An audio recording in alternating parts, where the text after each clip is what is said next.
পাকিস্তানের কাছে বিশাল ব্যবধানে হারল আফগানিস্তানের অহংকারী অধিনায়ক রশিদ খান।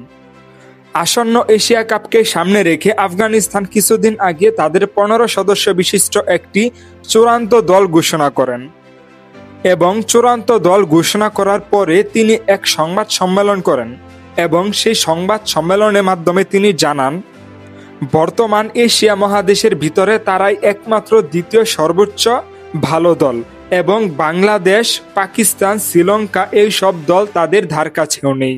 এবং তিনি আরও বলেন এইবার এশিয়া কাপের ফাইনালটাও তারাই নেবেন।